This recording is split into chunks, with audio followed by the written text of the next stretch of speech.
Captain Hyunwoo Park stood on the bridge of the UES Eternal Horizon and watched Earth grow smaller through the massive viewing window. The planet that had been humanity's home for millions of years looked sick.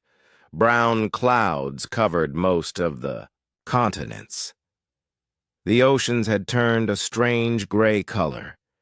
Even from space, anyone could see that Earth was dying. "Captain, all systems are running smoothly," said Engineer Da-Yun Choi from her station. She had worked for 3 years to get their alien technology working properly. The Galactic Council had given them the basic plans for faster-than-light travel, but they had not explained how it actually worked. Da-Un had to figure out most of it herself. Hyunwoo nodded but kept looking at Earth. 50,000 people were now sleeping in the cold storage pods below. They were the lucky ones, the ones chosen to start over on a new world. Behind them, 8 billion people remained on a planet that might not survive another 100 years.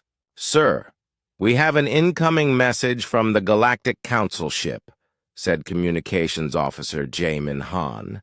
"Put it on screen." The alien face that appeared looked like a cross between a lizard and a bird. Its name was Counselor Vex, and it spoke, "For the Vorthak Empire." The Vorthak were one of the strongest military powers in the galaxy. They had been watching Earth for only 50 years, ever since humans first sent radio signals into space. "Captain Park," Vex said in perfect English, "we wanted to wish your people good luck on this journey, though we must say we do not think you will succeed." Hyunwoo kept his face calm, but inside he felt angry. "Why do you say that, Counselor? Your species is very young. Only 50,000 years since you learned to use fire.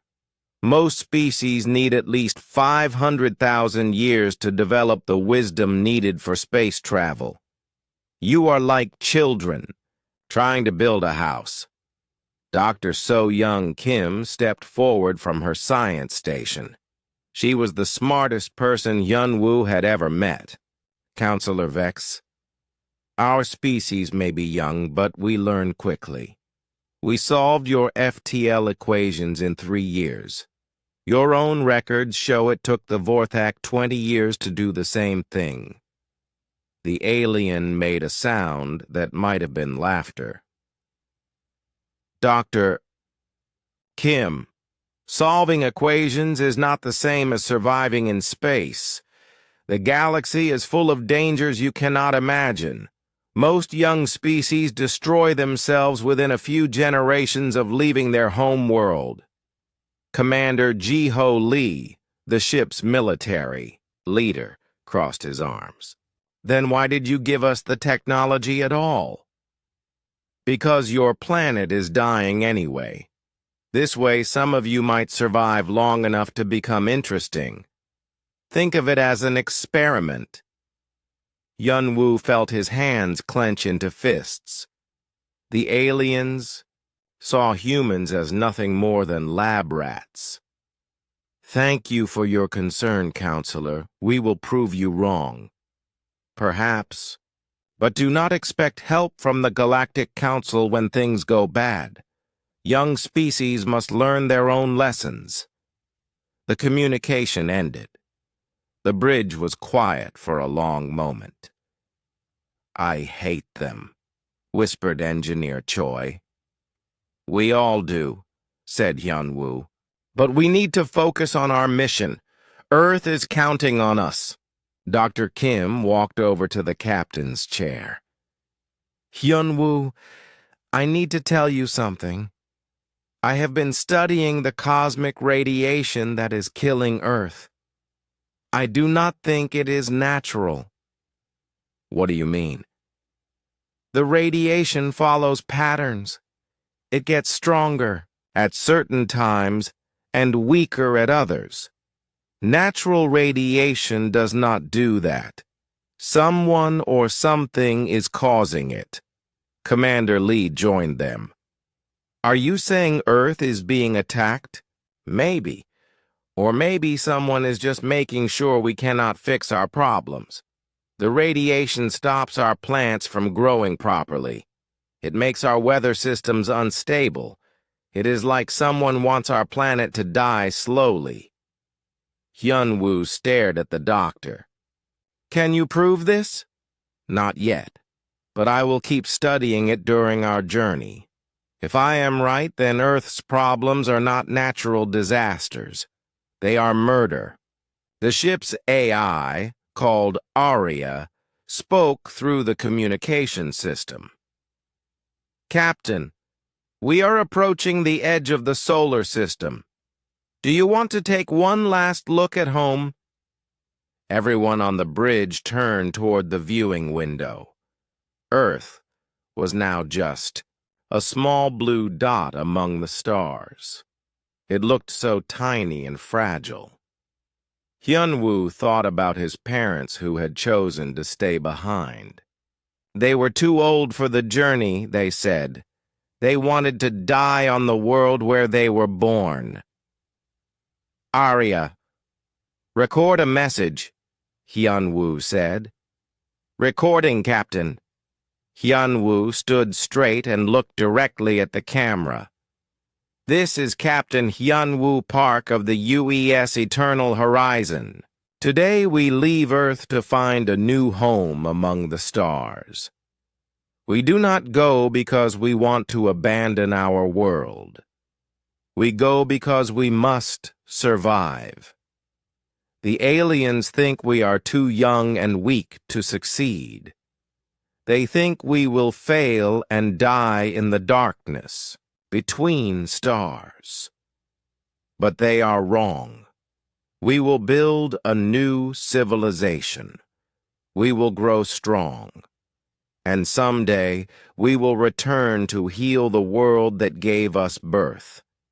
This I promise to every person who stays behind and every person who comes with us. Earth, we will not forget you.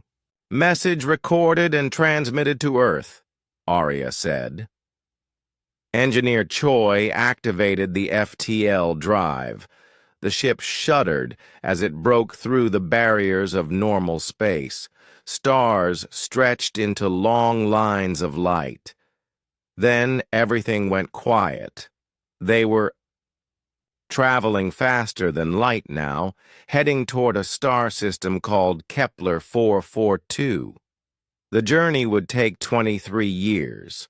Most of the colonists would sleep through it, but the crew would stay awake, watching and learning. Dr. Kim returned to her science station and began studying the cosmic radiation data she had collected from Earth. If someone was really trying to kill humanity's home world, she would find out who and why. Commander Lee went to check on the military equipment. If they found enemies in space, humans would be ready to fight.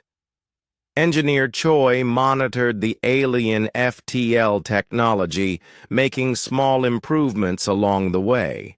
She was already thinking of ways to make it better and faster, and Captain Hyun-woo Park stood at his window, watching the stars. Somewhere out there was a new world waiting for them. Somewhere behind them was a dying Earth that needed to be saved. Aliens had called humans children who thought they could touch the stars. Soon, they would learn that these children had grown up to become something much more dangerous. They had become humans with nothing left to lose and everything to fight. For the journey to destiny had begun. The UES Eternal Horizon had been traveling through space for 5 years when they found the first dead ship. Captain Hyun-woo Park was in his quarters, reading reports from the science team, when the ship's AI called him to the bridge. Captain, we have discovered something unusual, You need to see this." Hyunwoo hurried to the bridge. On the main screen was a ship unlike anything humans had ever built. It was huge, maybe 10 times the size of their own vessel. But it was dark and cold, floating dead in space. "How long has it been here?" he asked. "Dr. So Young." Kim looked up from her instruments. "Based on the metal decay, at least 50,000 years, maybe longer." Engineer Da-Yun Choi was already scanning the dead ship with their sensors. "The design is completely unknown. It does not match any of the ships in the Galactic Council database." Commander Ji-Ho Lee studied the tactical display. "No weapon signatures, no energy readings at all. Whatever happened to this ship? It died a long time ago. Can we board it safely?" Hyunwoo asked. "The hull is intact. No radiation leaks."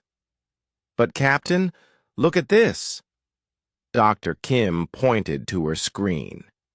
"The ship's size suggests it carried at least 1 million people. This was not just a ship. It was a moving city." Hyunwoo made a decision that would change everything. "Commander Lee, prepare a boarding team. We need to know what happened here." 6 hours later, Commander Lee led a team of 20 people through the airlock of the alien ship. They wore full environmental suits and carried powerful lights. The inside of the ship was completely dark. "This is incredible," whispered archaeologist Min Jung-yu as they moved through massive corridors. "Look at the size of these rooms, and the artwork on the walls." The walls were covered with pictures and symbols that seemed to tell a story. The images showed a race of tall, thin aliens living on a beautiful world. They built great cities and learned to travel between stars, but then something changed. The later pictures showed fear and darkness. The aliens were running from something terrible. "Commander, you need to see this," called out tech specialist Yoon-Ho Shin from deeper in the ship. They found him standing in what had once been the ship's library. Thousands of data storage devices lined the walls. Most were dead, but a few still worked. "I managed to access some of their records," Yoon-Ho said. "The translation is rough, but I think I understand what happened. This species was called the Caliph. They had an empire that lasted for hundreds of thousands of years." "What happened to them?" Commander Lee asked. "They called it the Silent Death. Something that made their planet sick. Their crops failed. Their people became weak and died. It sounds exactly like what is happening to Earth." Dr. Kim's voice came through the communication system from the eternal horizon. "Commander, I am reading the data you are sending back. This is not possible. The Caliph had technology more advanced than the Galactic Council. How could they all die?" The boarding team spent 3 days exploring the dead ship. They found more evidence of the Caliph's advanced civilization. They had mastered space travel, artificial intelligence, and genetic engineering. But in the end, none of it had saved them from the silent death. When they returned to their own ship, Dr. Kim called a meeting of all the senior officers. "I have been comparing the Caliph records with our data from Earth," she said. "The cosmic radiation that is killing our planet follows the same patterns that destroyed the Caliph worlds. This is not a coincidence." Captain Park leaned forward. "You think the same thing that killed them is killing Earth?" "Yes. And I think it has killed many other species too. The Galactic Council told us that most young species destroy themselves. But what if they do not destroy themselves? What if something destroys them? Engineer Choi had been working on improving their FTL drive using technology from the dead ship. Captain, I have found something else. The Calith ship has navigation, records.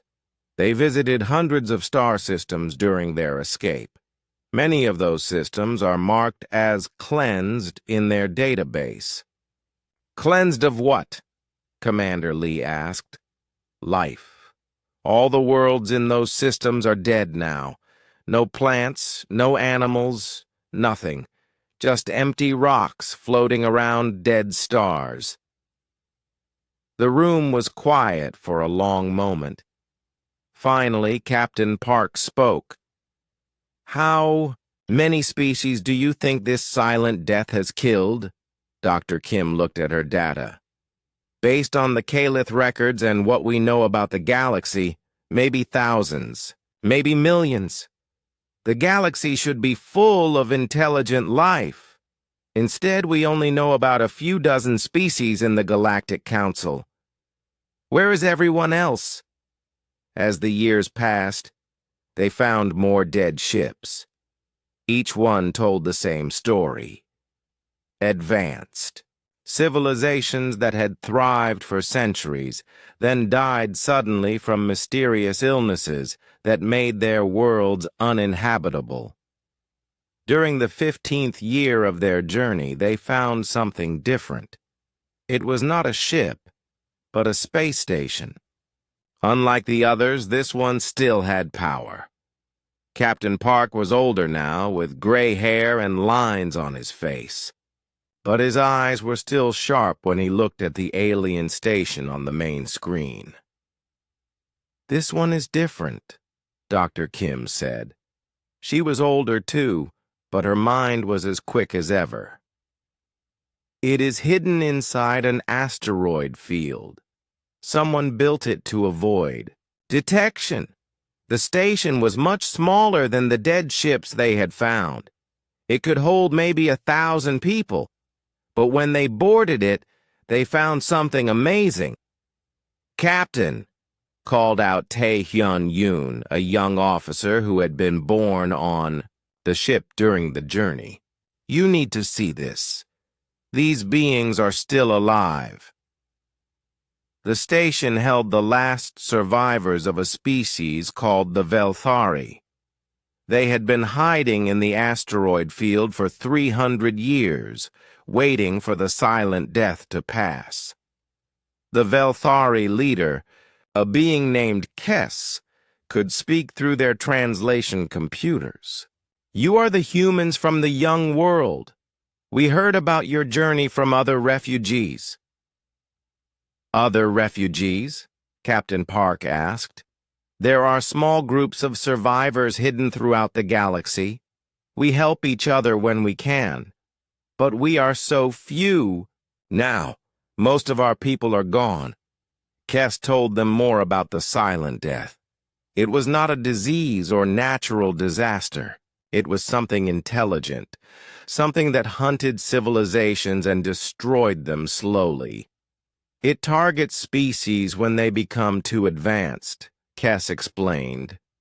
"When a civilization learns to travel between stars, the silent death notices them. It begins to corrupt their worlds, making them sick and weak. Most species never figure out what is happening. They think it is their own fault."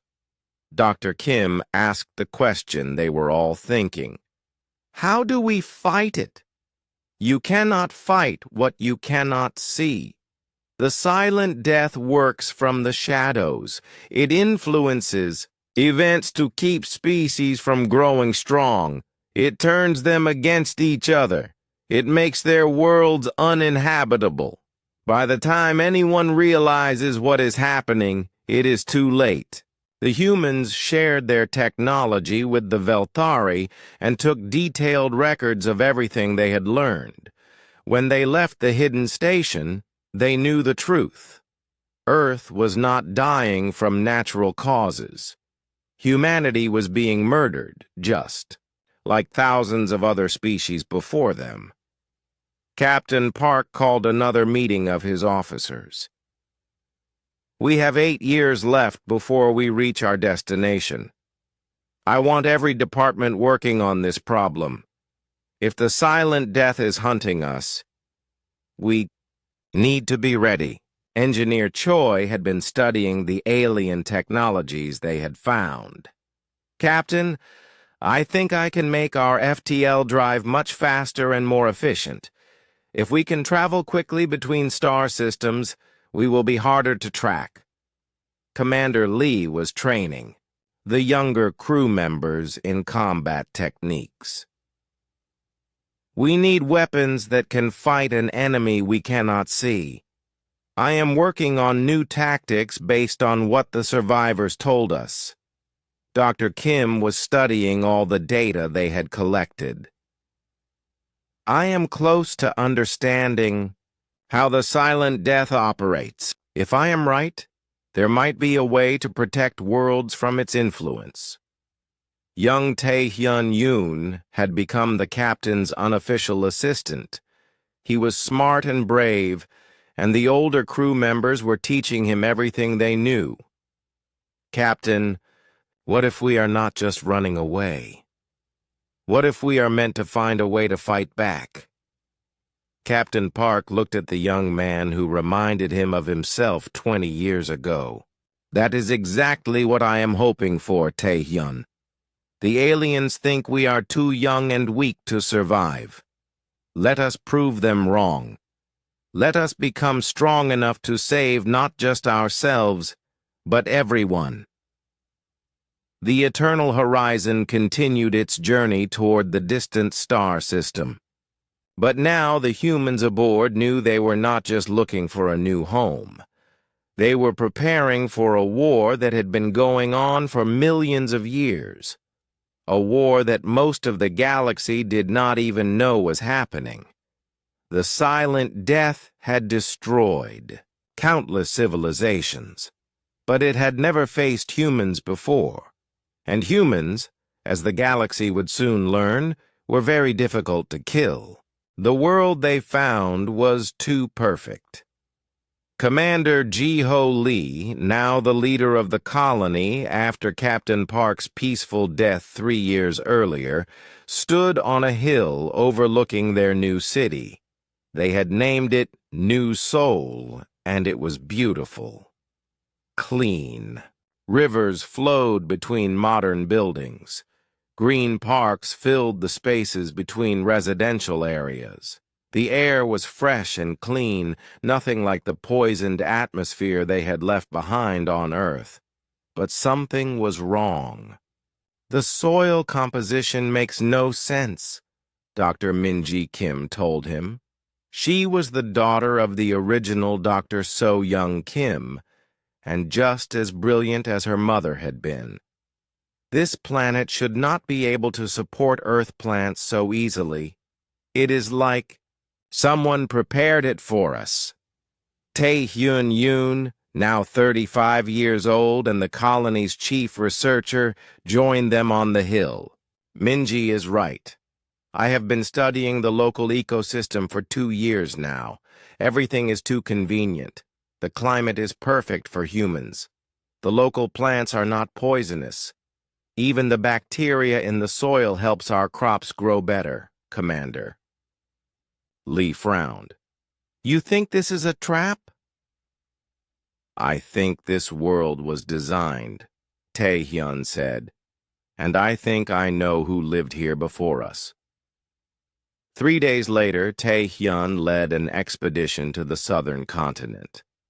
Engineer Da-eun Choi, now the colony's chief technical officer, had detected strange metal readings there. What they found changed everything.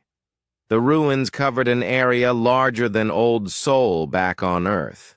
But these were not the ruins of aliens. The architecture was human.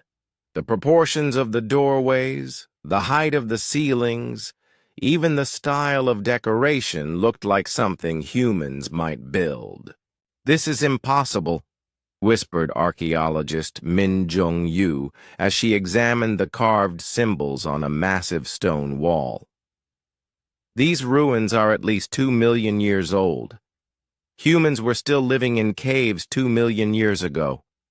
But the evidence was undeniable. The deeper they dug, the more human artifacts they found. Tools designed for human hands, furniture built for human bodies, art that showed human faces and human emotions. "I have found something," called Engineer Choi from inside the largest building. The structure was like a pyramid, but made of metal that had not rusted despite its incredible age. Inside, they found a room filled with technology that made the Galactic Council's best equipment look like children's toys. Floating screens displayed information in languages they could not read. Machines hummed with power that came from no visible source. "This is all still working," Choi said in amazement. "After 2 million years, it is still working." In the center of the room was a chair that was clearly meant for a human. When Tae-hyun sat in it, the machines around them came to life. Images appeared on the screens. A voice spoke in ancient human language that their computers could barely translate. "Welcome home, children of Earth. We have been waiting for you." The images told an incredible story. Millions of years ago, humans had built a vast empire among the stars. They had colonized thousands of worlds and created technologies that could reshape reality itself. They had been the dominant species in the galaxy, but then something had gone wrong. The ancient humans called it the shadow between stars. It was the same thing the Velthari had called the Silent Death, the enemy that hunted civilizations and destroyed them slowly. "Our empire fell," the ancient voice continued. "We fought the shadow for 10,000 years, but we could not defeat something we could not understand. In the end, we made a choice. We sent our people back to Earth and erased most of our technology from the galaxy. We hoped that someday our descendants would grow strong enough to finish what we started." The room fell silent as the implications sank in. "We are not a young species," Min-ji said quietly. "We are the descendants of the galaxy's former rulers." Tae-hyun stood up from the ancient chair. "And someone has been keeping us weak and stupid on purpose." Over the following months, the colonists worked to understand the ancient technology. It was incredibly advanced, but it was also designed to be user-friendly for humans. Their ancestors had built it to last until their descendants could return.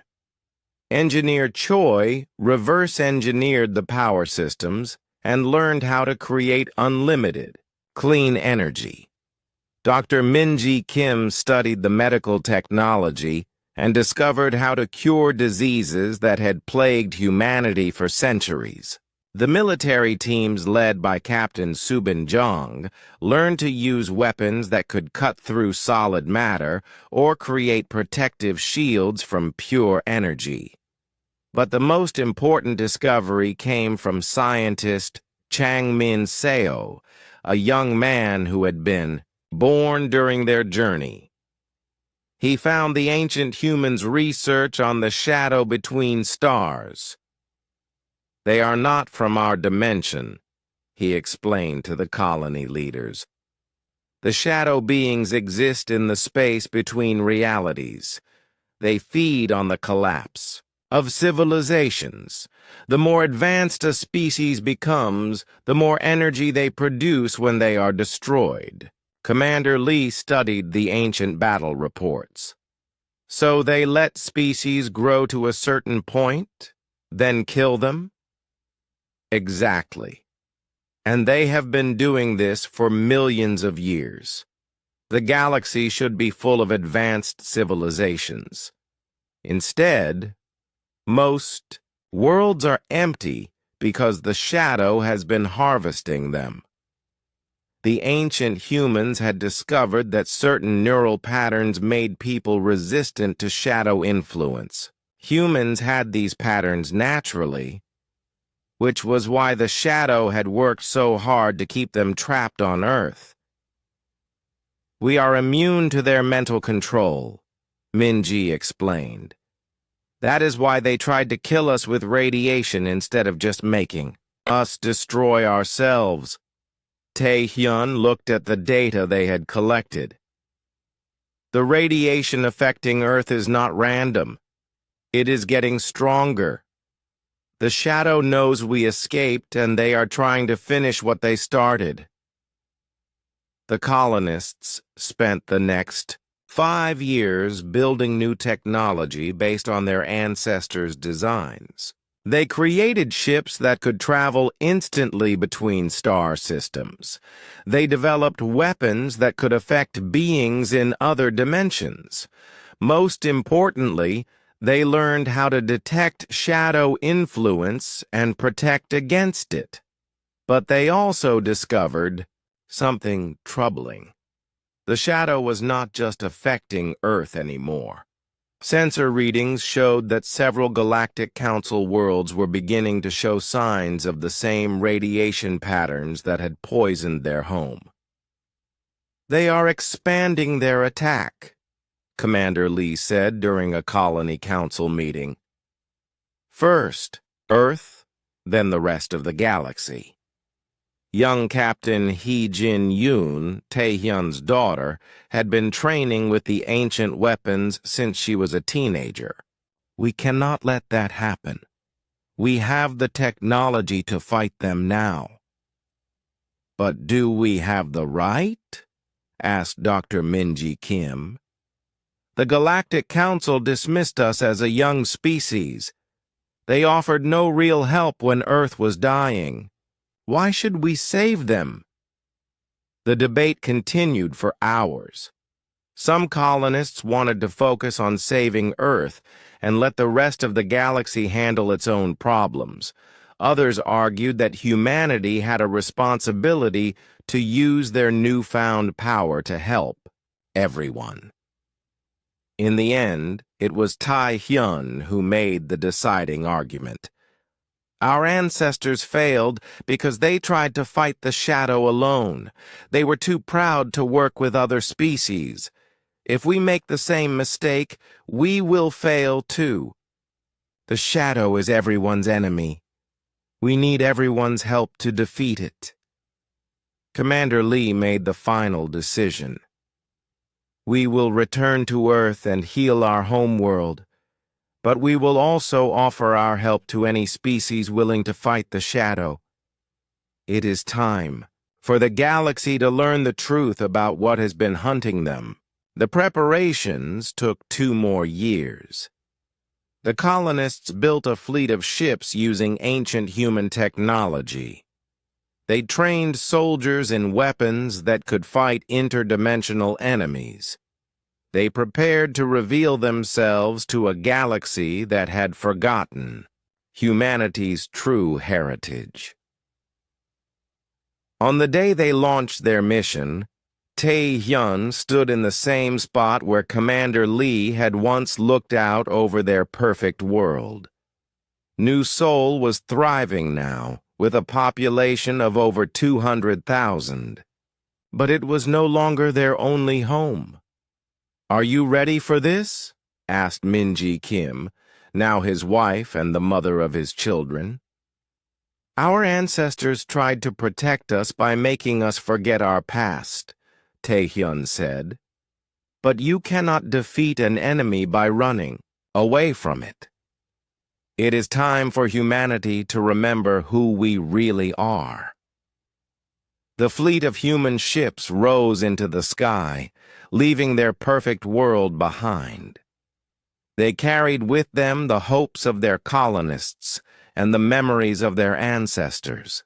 But most importantly, they carried weapons and knowledge that could finally defeat the enemy that had been destroying civilizations for millions of years. The shadow between stars had grown used to hunting helpless prey.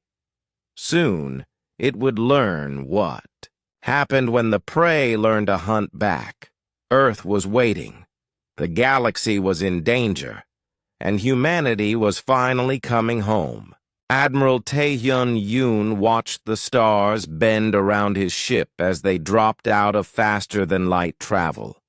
3 years had passed since they left New Seoul, and they had spent that time learning terrible truths about their galaxy. "Admiral, we are detecting the same energy signatures as before," reported Captain Subin Jang from the sensor station. "There is definitely a shadow installation in this system. They were in the Kithara system, 400 light-years from Earth. According to Galactic Council records, this system had once been home to a thriving civilization called the Molthari. Now it was supposedly empty, the Molthari having destroyed themselves in a nuclear war 5,000 years ago. But human sensors told a different story. No radiation from nuclear weapons, said Dr. Chang Min Seo, now the fleet's chief scientist. No debris from destroyed cities. The planets are just empty and lifeless, like someone drained all the energy out of them. Admiral Yoon had seen this pattern 12 times now in different star systems. The official Galactic Council story was always the same. Young civilizations that could not handle advanced technology. Species that destroyed themselves through war or environmental disaster. The truth was much worse. "Take us to the 4th planet," Yoon ordered. "If I am right, that is where we will find them." The 4th planet had once been a garden world, according to ancient records. Now it was gray and dead. But their instruments detected something the Galactic Council's primitive sensors had missed. There was a structure in orbit around the planet. A structure that existed partially in normal space and partially in another dimension. "This is incredible," whispered Dr. Minji Seo, Chang Min's wife and the fleet's expert on interdimensional physics. "It is like a space station, but most of it is hidden in the space between realities." Admiral Yoon turned to his communications. "Officer, contact the other ships in our fleet.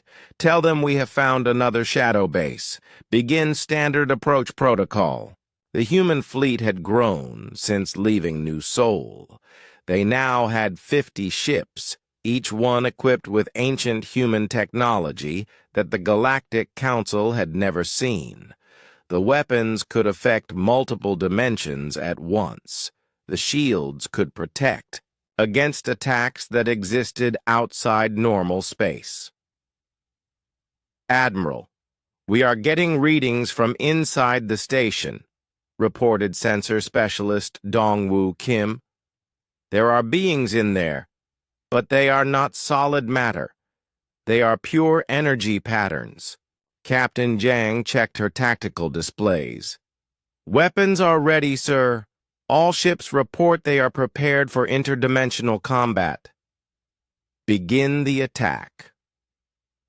What followed was unlike any battle in recorded galactic history.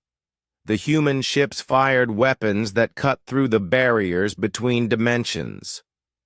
The shadow beings inside the station fought back with energy beams that could destroy matter by unmaking the forces that held atoms together. But the ancient human technology was designed specifically for this kind of fight.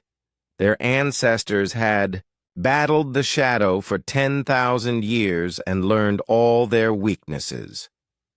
"Direct hit on their dimensional anchor," reported Weapons Officer Eugene Lee.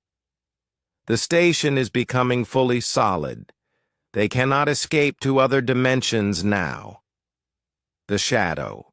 Beings tried to fight, but without their ability to hide between realities, they were vulnerable. Within an hour, the station was destroyed, and its inhabitants were scattered into empty space. That is the 15th shadow installation we have eliminated, Admiral Yoon said to his staff afterward. But I am afraid we are barely scratching the surface. Dr. Chang Min had been studying the data they collected from each battle. Admiral, I have been analyzing the pattern of shadow attacks. They are not random. The shadow is systematically weakening the entire galaxy. He brought up a holographic map that showed hundreds of star systems. Red markers indicated worlds where civilizations had mysteriously died out. Yellow markers showed worlds where species were currently declining for unknown reasons. Look at this, Chang Min said. Every major trade route has at least 3 dead systems along it. Every military alliance has lost at least half its member worlds to mysterious disasters. The shadow is not just harvesting civilizations for energy. They are preventing the galaxy from becoming unified and strong. Admiral Yoon studied the map. If the remaining species worked together, they would be powerful enough to threaten the shadow. Exactly. So the shadow makes sure that never happens. They manipulate events to keep everyone divided and weak. Captain Zhang pointed to a cluster of yellow markers. These are all Galactic Council worlds. They are showing early signs of shadow influence. Crop failures, strange diseases, political unrest. The shadow is preparing to harvest the council species, Minji realized. They probably plan to do it gradually over the next few centuries after Earth was completely dead. Admiral Yoon made a decision that would change the course of galactic history. We need to warn the Galactic Council. Whether they like it or not, they need to know what they are really facing. 2 weeks later, the human fleet arrived at Nexus Prime, the capital world of the Galactic Council. It was a massive space station, built around an artificial star, home to representatives from dozens of different species. Unidentified ships, you are approaching restricted space, came the challenge from Council security. Identify yourselves immediately. This is Admiral Tae-hyun Yoon of the Human Colonial Fleet. We request an emergency session with the Galactic Council. We have information about a threat to all life in the galaxy. There was a long pause. Human ships? Impossible. The human colony expedition was launched over 20 years ago. They should be dead by now. We survived, and we learned things that the Council needs to know. Will you grant us safe passage? Another pause. You may approach, but any hostile action will be met with overwhelming force. The human ships were escorted to docking bays by nervous Council security vessels. Admiral Yoon had chosen his diplomatic team carefully. Dr. Chang Min and Dr. Min Ji would present the scientific evidence. Captain Zhang would handle military concerns, and he would make the political arguments. The Galactic Council chamber was impressive.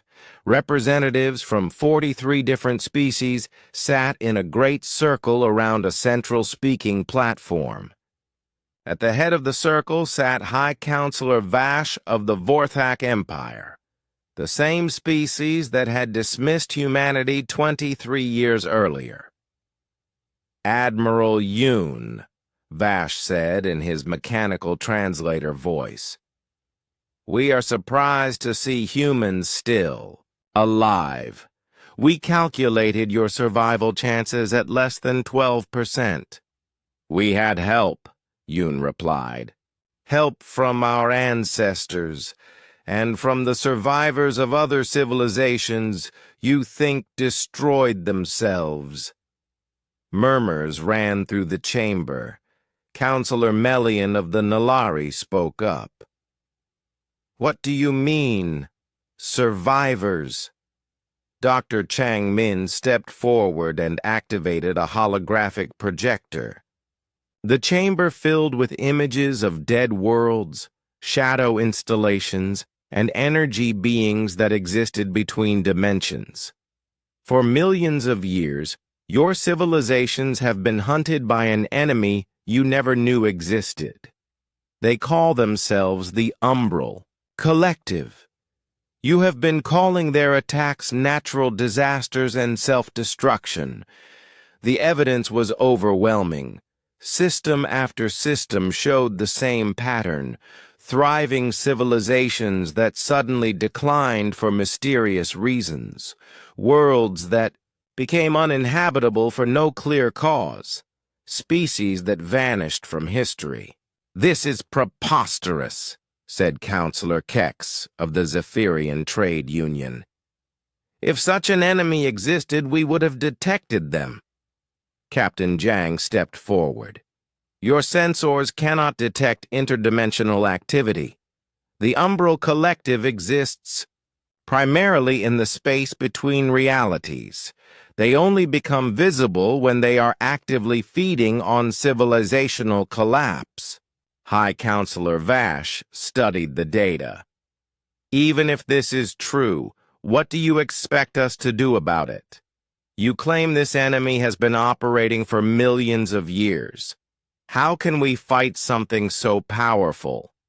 Admiral Yoon smiled grimly. Because we are not the first civilization to discover the truth. Our ancestors, the original human empire, fought the Umbral Collective for 10,000 years. They developed weapons and tactics that can hurt interdimensional beings. We have inherited that knowledge. Your ancestors? Counselor Melian asked. Admiral, your species has only been space-capable for 50 years. That is what the Umbral Collective wanted you to believe. Humanity is not a young species. We are the descendants of one of the galaxy's oldest civilizations. The Collective has been working for millions of years to keep us weak and isolated because they fear what we might become. The chamber erupted in angry voices. Some counselors accused the humans of lying. Others demanded proof of their claims. A few seemed genuinely frightened by the implications. High Counselor Vash called for order. Admiral Yoon, even if we accept your story, why should we trust you? You could be conquerors using this tale to justify an invasion. Because your worlds are already dying, Dr. Minji said quietly. The cosmic radiation that destroyed Earth is now affecting 7 Council worlds. The Umbral Collective is accelerating their harvest schedule. They know we have escaped, and they want to finish consuming the galaxy before we can stop them. She displayed sensor readings from Council worlds. The same deadly radiation patterns that had poisoned Earth were beginning to appear on Vorthak colonies, Nalari research stations, and Zephyrian trade hubs. The chamber fell silent. General Sora Park stood on the bridge of the flagship New Terra and watched a miracle happen before her eyes. The Vorthak world of Keth Maran had been dying for 3 years. Its crops were failing, its people were getting sick, and strange storms ravaged its surface every few months.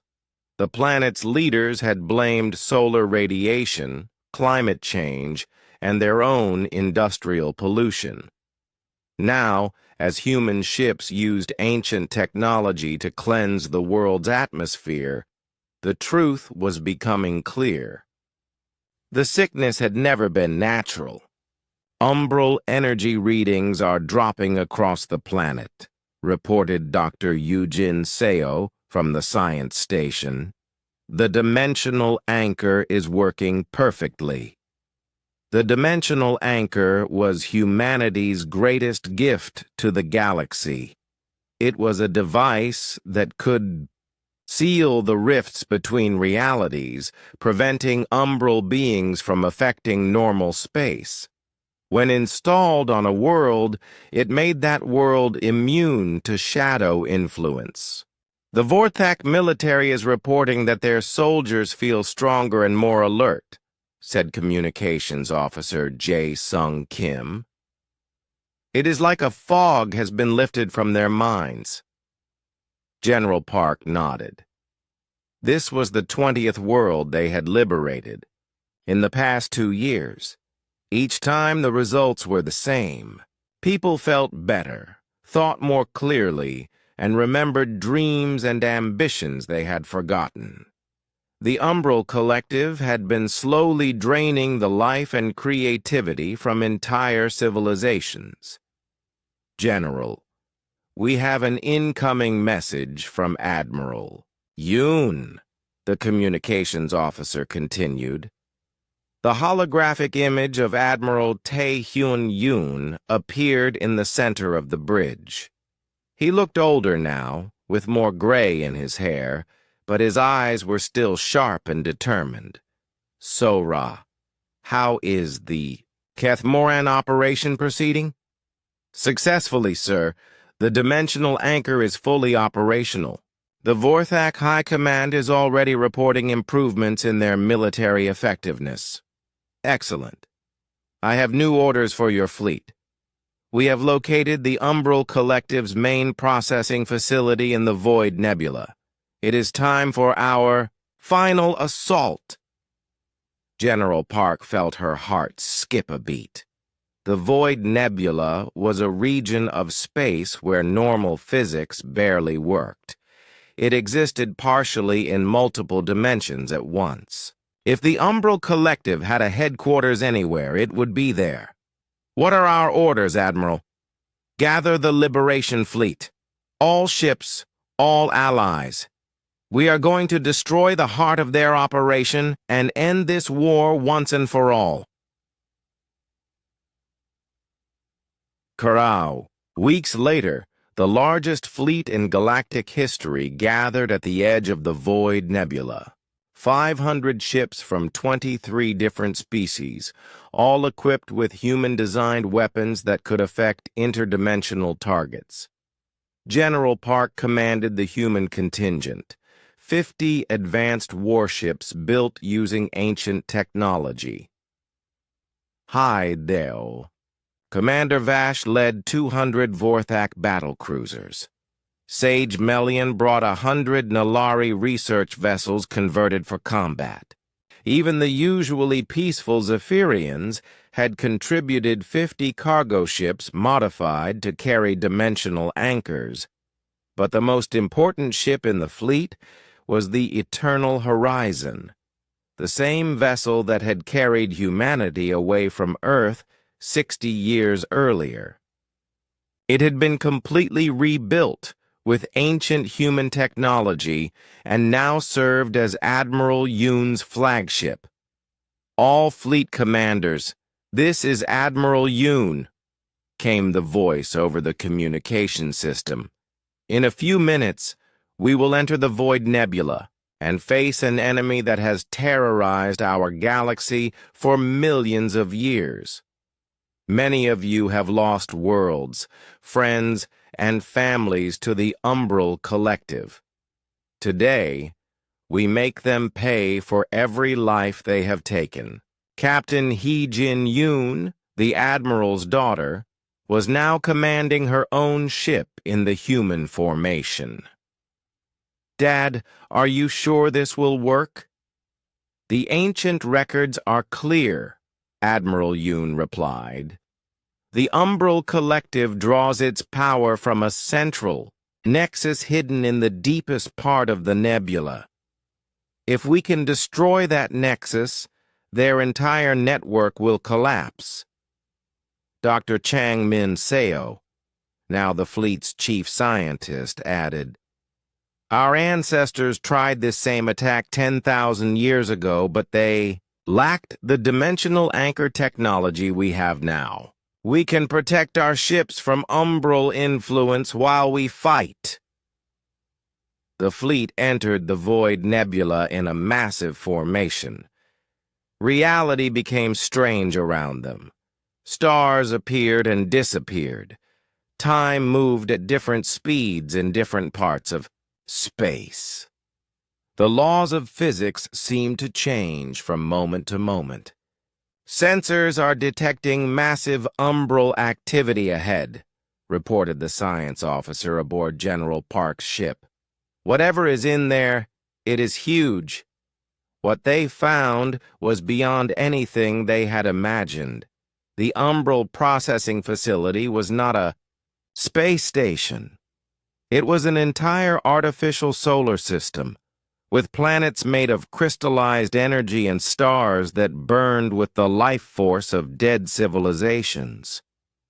"By the ancestors," whispered High Commander Vash over the communication channel. "How many species have they consumed to build something like this?" "Millions," Admiral Yoon replied grimly. "Maybe billions. But it ends today." The Umbral Collective did not wait for the Allied fleet to attack. Thousands of energy beings swarmed out of the artificial worlds, their forms shifting between dimensions as they moved. They were larger and more powerful than any umbral entities the Allies had faced before. "All ships, engage the enemy," Admiral Yoon ordered. "Remember, these beings feed on fear and despair. Stay focused on our mission." The battle that followed was like nothing in galactic history. Ships fired weapons that created tears in reality itself. Umbral beings threw energy blasts that could age a starship's hull by centuries in seconds. The space around the artificial solar system became a chaos of explosions, dimensional rifts, and impossible physics.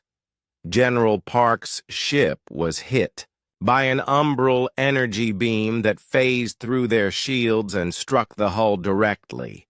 Half her crew suddenly forgot who they were or why they were fighting. "Activate emergency dimensional anchors," she ordered. "All affected personnel report to medical immediately." The dimensional anchors worked, restoring her crew's memories and protecting them from further mental attacks. But the battle was far from over. "Admiral, we are taking heavy casualties," reported Captain Jang from another human ship. "The enemy is using the nebula itself as a weapon. They are changing the laws of physics around our ships." "Stay in formation," Admiral Yoon replied.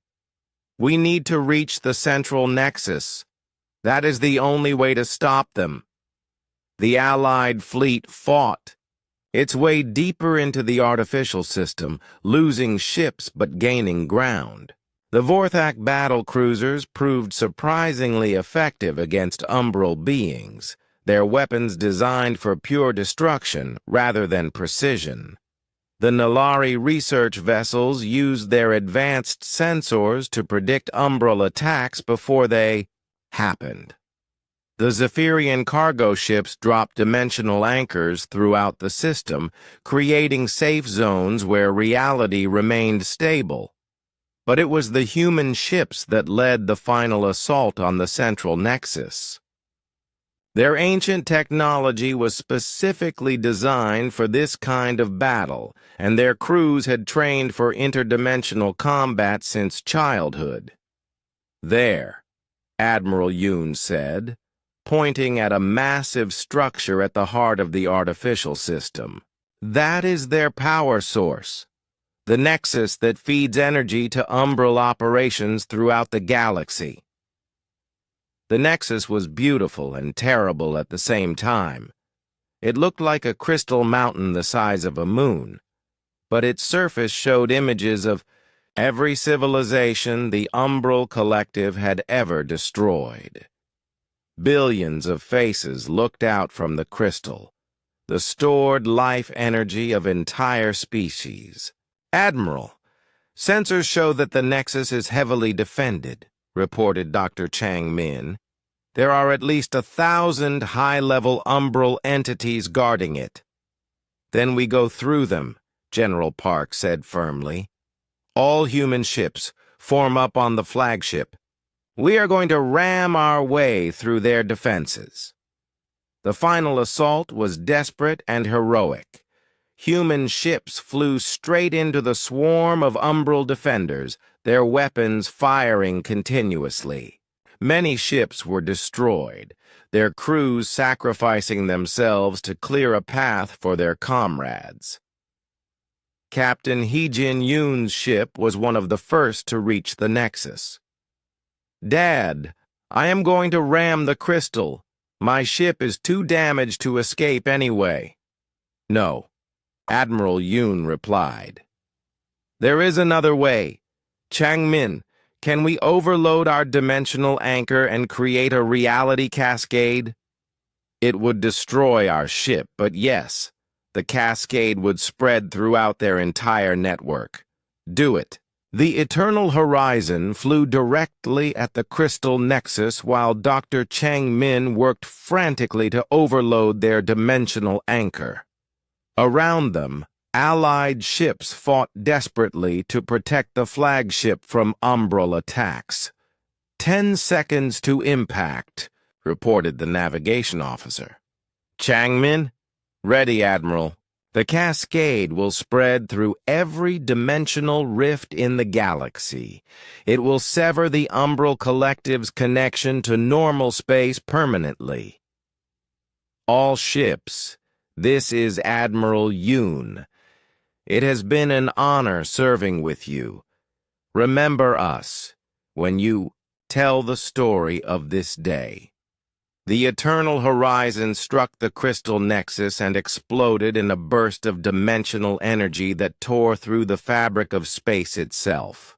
The cascade spread instantly, racing along the invisible networks that connected Umbral operations throughout the galaxy.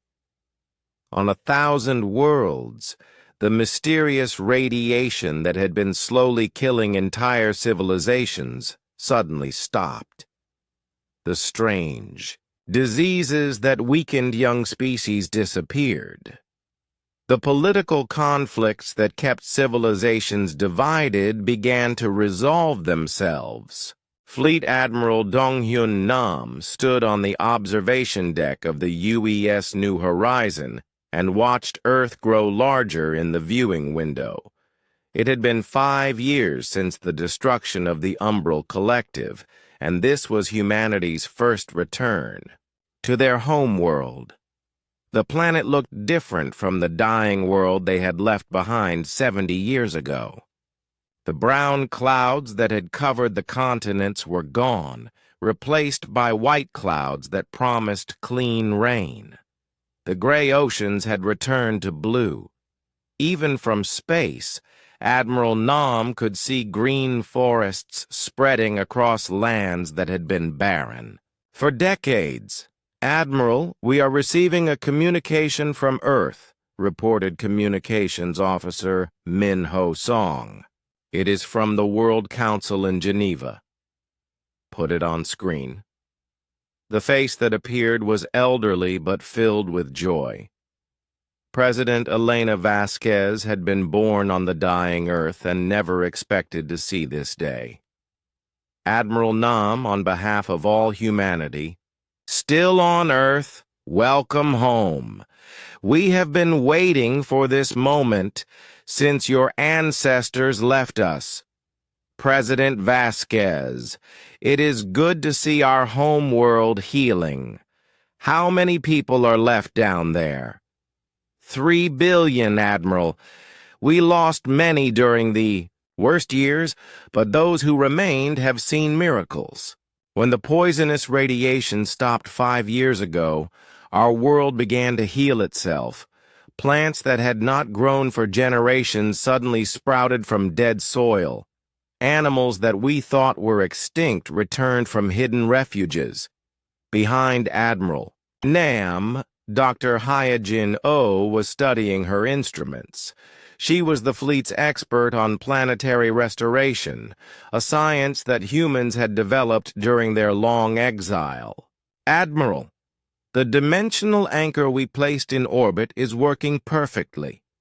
Earth is completely protected from any future umbral influence. Captain Minho Song, the Admiral's second-in-command, joined them at the viewing window. Sir, the other fleets are reporting similar success throughout the galaxy. The Genesis technology is healing every world that was damaged by umbral interference. The Genesis technology was humanity's gift to the galaxy. It was based on ancient human knowledge, combined with what they had learned from fighting the umbral. Collective. The technology could reverse the damage caused by interdimensional interference, restoring worlds to their natural state. How many worlds have we healed so far? Admiral Nam asked. Over 400, Dr. O replied. And the number is growing every day. Species that had been trapped on dying worlds for centuries are spreading out to reclaim their ancient colonies. The galaxy is becoming alive again. 3 days later, Admiral Nam stood in the rebuilt United Nations building in New York. Representatives from every nation on Earth had gathered to witness the signing of the Earth Restoration Treaty. But they were not alone. Holographic projections showed representatives from dozens of alien species, all of them part of the new stellar commonwealth. High Commander Vash of the Vorthak spoke first. Admiral Nam, your species has given the galaxy a gift beyond price. The Vorthak Empire pledges to support Earth's restoration with all our resources. Sage Melian of the Nalari nodded in agreement. The knowledge that humanity has shared has advanced our science by centuries. We offer our research facilities to help heal your world.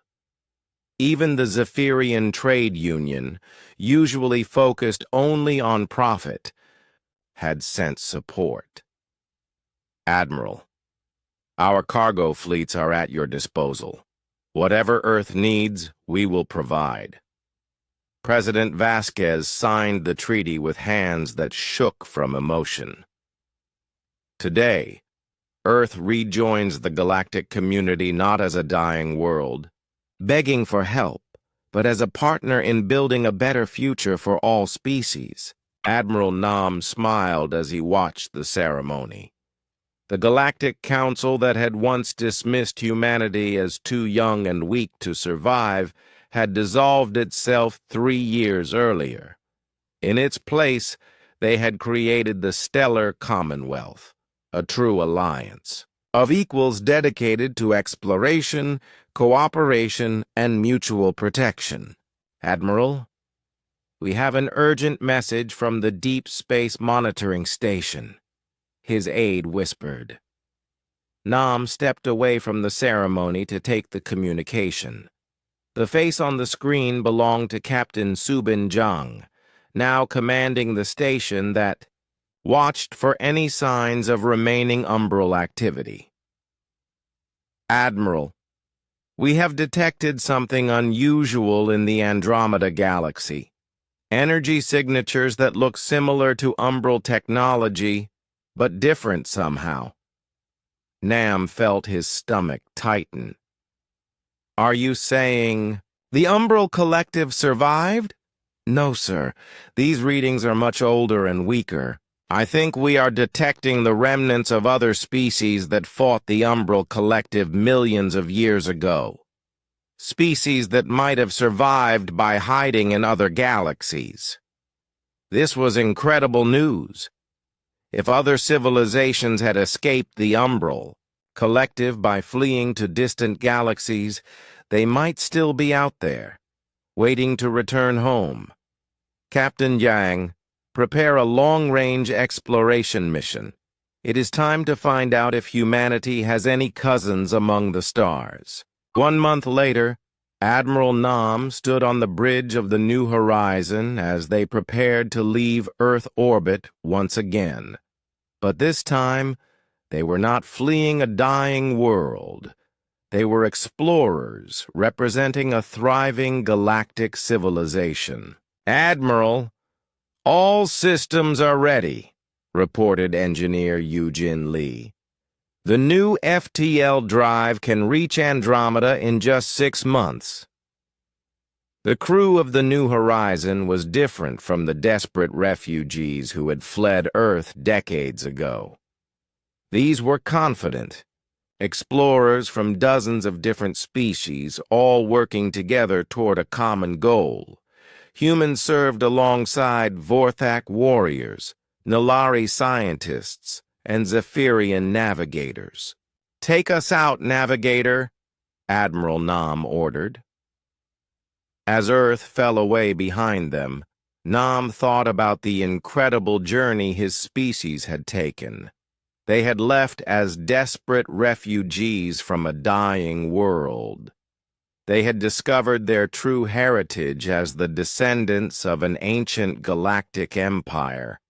They had fought and defeated an enemy that had terrorized the galaxy for millions of years, and now they were explorers again, seeking out new life and new civilizations among the distant stars. Young Captain Hee-Jin Yoon, now serving as the ship's executive officer, joined him at the viewing window. She was part of the first generation to grow up knowing humanity's true history. "Admiral, do you think we will find other survivors out there?" "I hope so," Nam replied. "The galaxy is a big place, and the Umbral Collective could not have destroyed everyone. Somewhere in the darkness between galaxies, other species might be waiting for the chance to come home." 6 months later, they reached the edge of the Andromeda Galaxy and found exactly what they had hoped for. Hidden among the outer star systems was a massive space station, home to refugees from a dozen different species. They had been hiding from the Umbral Collective for over 1 million years, keeping their civilizations alive in the hope that someday it would be safe to return to their home worlds. The reunion was emotional and joyful. Species that had thought they were extinct discovered that others of their kind had survived. Ancient alliances were renewed. New friendships were formed between species that had never met before. "You have given us the greatest gift possible," said Elder Kess of the Velthari, the same species that had helped humanity during their original journey. "You have given us back our future." But the most important discovery came from an unexpected source. Among the refugees was a small group of beings that looked almost human. They called themselves the Terrans, and they claimed to be the descendants of humans who had fled Earth even earlier than the ancient empire. "Our ancestors left Earth 2 million years ago," explained their leader, a woman named Terra 9. "We have been waiting in the darkness ever since, hoping that our cousins on the home world would eventually grow strong enough to defeat the shadow." "Admiral," Nam shook his head in amazement, How many human civilizations are scattered among the stars? We estimate at least 20 different groups, Terra 9 replied. All descendants of Earth, all waiting for the chance to return home. The return journey to the Milky Way took 2 years, but it was worth the wait. The fleet that came back was 10 times larger than the one that had left. Hundreds of ships carried millions of refugees back to worlds that had been empty for eons. Admiral Nam stood once again on Earth, but now he could see the lights of cities spreading across continents that had been dark for decades. The planet was not just healing, it was thriving. Humans from New Sol had returned to help rebuild their home world. Alien species had established research stations and cultural centers. Earth had become a symbol of renewal and hope for the entire galaxy. "Grandfather would be proud," said Captain Min-Ho Song, the great-grandson of the original captain who had led humanity away from Earth so long ago. "He promised we would return when we were strong enough to heal our world. We did more than that. We healed the entire galaxy." Dr. Hyojin Oh was now working on her greatest project yet, using Genesis technology to transform dead worlds into garden planets that could support multiple species. "Admiral, we have requests from 43 different star systems for planetary restoration. The Commonwealth Council has approved all of them." Young scientist Tae Min Yoon, descendant of the great Admiral Tae Hyun Yoon, brought news from the research stations. "Sir, our studies of ancient umbral technology have led to breakthroughs in interdimensional physics. We can now detect threats from other realities before they become dangerous.